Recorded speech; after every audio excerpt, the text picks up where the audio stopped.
Welcome to Sri சமையல். இன்னைக்கு சின்ன வெங்காயத்தை வச்சு வடகம் செய்ய போறேன். வாங்க எப்படி செய்யறதுன்னு பார்க்கலாம். இப்போ ஒரு கிலோ அளவுக்கு சின்ன வெங்காயத்தை தோல் எடுத்துட்டு ஈரப்பதம் இல்லாத நான் எடுத்து வச்சிருக்கேன்.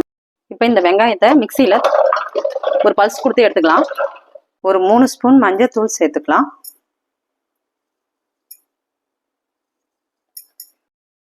கல் உப்பு கொஞ்சமா சேர்த்துக்கோங்க. ஒரு 3 கட்டி பூண்டை பல்ஸ் கொடுத்து எடுத்துக்கலாம். இப்போ இந்த பூண்டை நம்ம இதில் சேர்த்துக்கலாம். 50 கிராம் கடுகு, 50 கிராம் சீரகம், 50 கிராம் வெந்தயம், உளுத்தம்பருப்பு 50 கிராம், பெருங்காயத்தூள் கொஞ்சமாக சேர்த்துக்கோங்க. ஒரு புடி கருவேப்பிலையை சேர்த்துக்கோங்க. இப்போ 50 கிராம் விளக்கெண்ணெயை நம்ம இதில் சேர்த்துக்கலாம். இதை நல்லா பிசைஞ்சு எடுத்துக்கலாம். ஒரு நைட் ஃபுல்லாக ஊறணும். இப்போ நம்ம மூடி வச்சிடலாம். காலையில் பார்க்கலாம். இப்போ ஒரு நாள் நைட் ஃபுல்லாக ஊறி இருக்கு. கையில் இந்த மாதிரி விளக்கெண்ணெயை பூசிக்கோங்க. இப்போ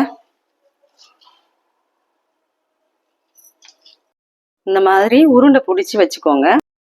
4 நாள் வெயிலில் காஞ்சதுக்கப்புறம் பார்க்கலாம். வடகம் எப்படி நல்லா காஞ்சிருக்கு பாருங்க. 4 நாளாக இதை காய வச்சு எடுத்து வச்சிருக்கேன். மாதிரி நீங்களும் உங்கள் வீட்டில் செஞ்சு பார்த்துட்டு எப்படி இருக்குன்னு கமெண்ட் பண்ணுங்க.